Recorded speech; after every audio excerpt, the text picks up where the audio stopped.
Why did it come to this? Bakit nangyari ito? Sapagkat merong isang tao na napakaaga gusto nang tuparin ang kanyang ambisyon na maging presidente ng Pilipinas. Ang unang ginawa nila, People's Initiative, they wanted to amend the Constitution so that we will shift from presidential to parliamentary and he can be appointed Prime Minister. So that they will be able to position their local candidates so that in 2028, that man who has been salivating to become the next president could fulfill his dream. And this man is no other than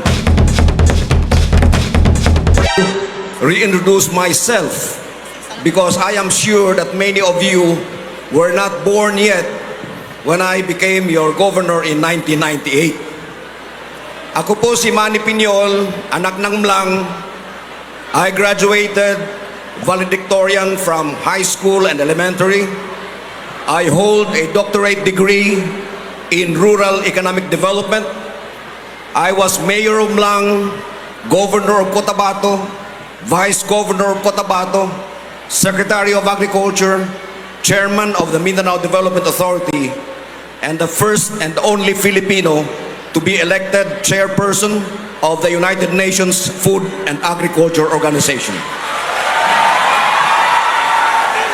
My dear people, mga minamahal kong kababayan, I have to give you a national perspective of politics today so that you will understand, ma-translate natin sa ating lokal na politika. We are a nation in crisis. Ang utang natin is 16.3 trillion pesos. Ang popularity rating ng ating presidente is 14%, the lowest by any president in modern times. Divided ang ating bansa. Nag-aaway ang kampo Marcos at kampo Duterte. Why did it come to this? Bakit nangyari ito? Sapagkat merong isang tao na napakaaga gusto nang tuparin ang kanyang ambisyon na maging presidente ng Pilipinas. Ang unang ginawa nila, People's Initiative, they wanted to amend the Constitution so that we will shift from presidential to parliamentary and he can be appointed Prime Minister. Hindi nagtagumpay yun, 26 billion ng gastos. Gumawa sila ng bagong programa, ayuda. Etong mga perang binibigay sa inyo, hindi tutulong sa mahihirap. Ito ay pambili ng boto natin para yung kanilang kandidato sa lokal ngayong eleksyon ay mananalo in preparation for 2028. Hindi pa rin nakontento, they impeached Sara Duterte.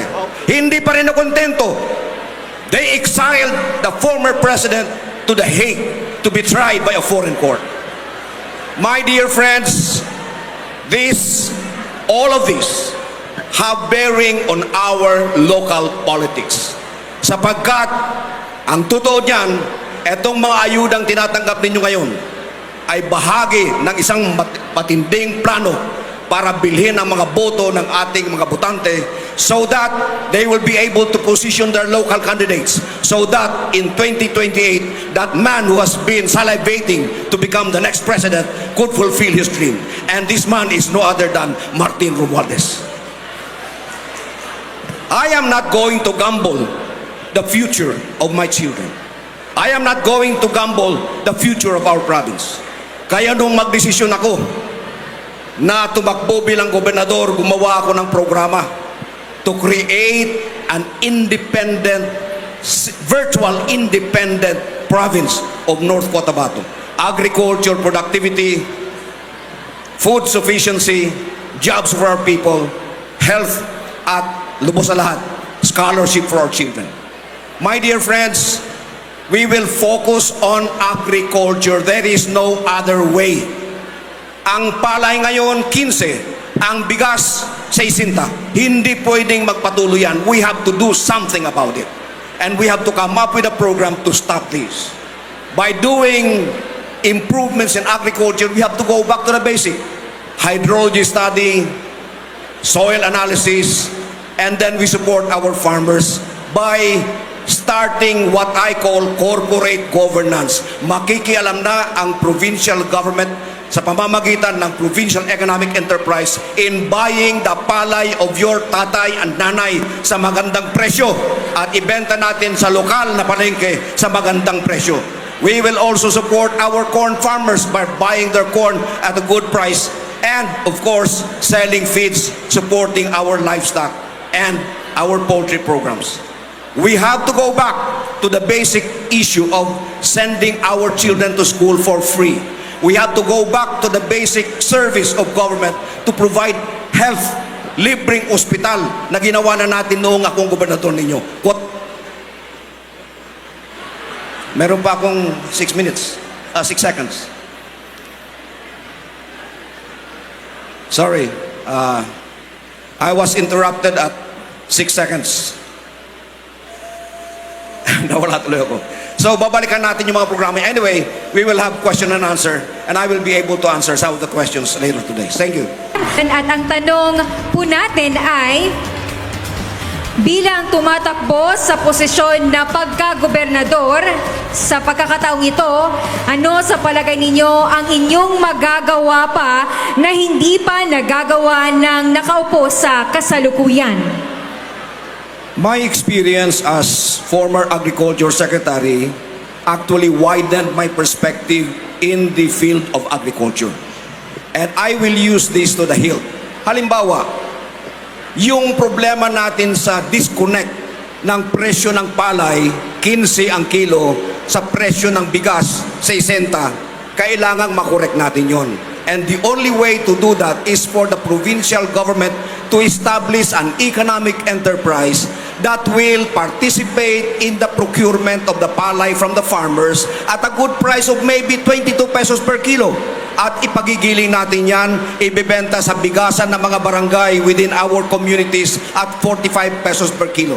Kapag nagawa natin yan, hindi makakapasok ang imported na bigas sa North Cotabato and we will be creating a virtual rice republic that will offer our farmers good price for their produce and our consumers good price for their daily rice supply needs.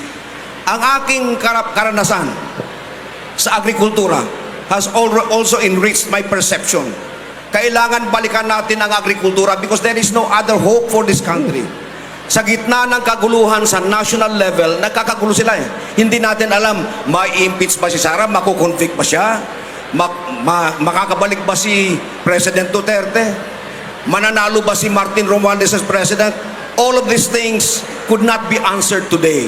So, to prepare for that uncertain future, we have to build a province that can stand on its own. Kailangan meron tayong sariling supply, processing, and marketing cycle within which we will be able to sell our produce to our own people. Creating a virtual food republic. Wala tayong magagawa. Kailangan nating proteksyonan ang ating probinsya. Kailangan nating proteksyonan ang ating mga magsasaka para magtagumpay tayo.